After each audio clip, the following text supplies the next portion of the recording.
कभी सुंदरकांड पढ़िए, हनुमान जी ने रावण को जब समझाना शुरू किया, एक के बाद एक तर्क दिए।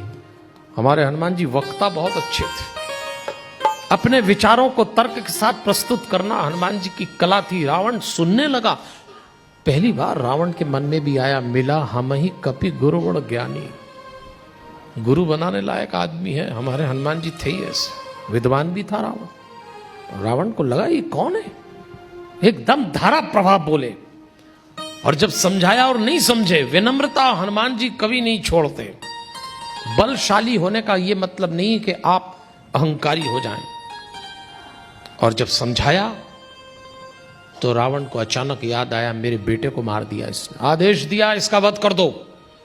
और जैसे ही लोग दौड़े तो विभीषण आ गए, और विभीषण ने कहा ये क्या कर रहे हैं, ये दूत है और दूत का वध नहीं किया जाता। और रावण ने कहा ठीक है, इसकी पूंछ में आग लगा दो। और जैसे ही रावण ने कहा पूंछ में आग लगा दो, हनुमान जी ने मनी मन सोचा ये खूब रही।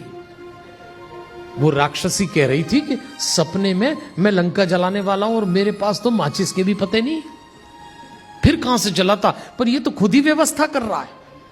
और जामवंत ने मना किया था कि हिंसा नहीं चलेगी, पर अपने को तो कुछ करना नहीं। भगवान को प्रणाम किया, प्रभु आप भी खूब मदद करते हैं, बस यही भगवान का भरोसा है। भगवान आपकी मदद इस संसार में कभी नहीं करेगा, सामने वाले की बुद्धि आपके पक्ष में फेर देगा। आपको तो आपका ही करना है, ये नहीं करेगा कि तू बैठ प्यारे खाम में करता हूं। आपके हित में सामने वाले की बुद्धि पलटता है भगवान, आपके हित में, अगर आप सही हैं तो। रावण की बुद्धि बदल दी। रावण ने कहा आग लगा दो, हनुमान जी ने कहा ये ठीक है। बस हनुमान जी ने पूंछ बढ़ाई। कपड़ा लंका का, तेल लंका का, घी भी लंका का, लपेटने वाले लंका के, उन्हीं के आइटम से उन्हीं को निपटा दिया। तो यही हमारे हनुमान जी कहते हैं, अपनी जेब का माल कम खर्च करना चाहिए, दुष्टों का धन ऐसे ही निपटाया जाता। इसको अंग्रेजी में मैनेजमेंट की भाषा में कहते हैं 100% स्पॉन्सरशिप। दूसरे से ही लिया, अपने को जेब से क्या कर। और जैसे लपेटना शुरू किया सबने, हनुमान जी देखते रहे। और हनुमान जी ने विचार किया, क्योंकि लंका के लोगों ने हनुमान जी पे लात मारी, कपड़ा लपेटते हुए हनुमान जी के ऊपर थूका, धूल उड़ाई। हनुमान जी कुछ नहीं बोले।